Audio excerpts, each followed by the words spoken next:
শেখ হাসিনা সরকারের ক্ষমতায় থাকাকালীন সময়ে বিগত 17 বছর বিরোধী মতাদর্শের রাজনীতিবিদদের উপর দমন নিপীড়ন চালাতে ব্যবহার করা হতো আয়নাঘরের।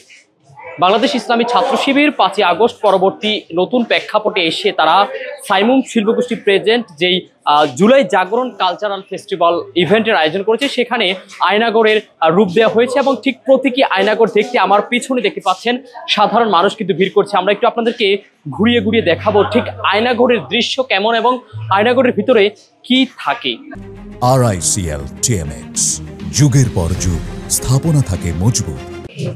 দর্শক দেখতে পাচ্ছেন এই মুহূর্তে আসলে ঠিক যে প্রতীকী আয়নাঘর যেটি তৈরি করা হয়েছে তার ভিতরে অনেকে প্রবেশ করছেন এবং অনেক শিশুরাও কিন্তু উচ্ছ্বাস উদ্দীপনা নিয়েই কিন্তু এখানে প্রবেশ করছেন। একই সাথে তারা এই বিষয়টি দেখছেন ঠিক কেমন হতে পারে, আয়নাঘর কেমন ছিল সেই কিছুটা অনুমান কিন্তু তারা করছেন। একই সাথে অপর দিকে যদি আরো একটু দেখানোর চেষ্টা করি, পুরো আয়নাঘরটির কিছু কিছু কক্ষ রয়েছে ঠিক যেগুলো দেখার জন্য সাধারণ মানুষ যারা এখানে ছুটে আসছেন এবং একই সাথে তারা কিন্তু এই পুরো দৃশ্যটিকে উপভোগ করছেন এবং সাইমুম শিল্পগোষ্ঠীর যে আয়োজন কালচারাল ফেস্টিভ্যাল জুলাই জাগরণের সেটি দেখার জন্য এখানে তারা ছুটে আসছেন এবং একই সাথে এই পুরো বিষয়টি উপভোগ করছেন। সেই দৃশ্য আমরা এই মুহূর্তে দেখতে পাচ্ছি। আপনারা দেখছেন এখানে যেই জুলাই জাগরণের কালচারাল ফেস্টিভ্যাল সেটি কিন্তু সাধারণ মানুষ এখানে এসে দেখছেন, সেই দৃশ্য আমরা দেখতে পাচ্ছি একেবারে।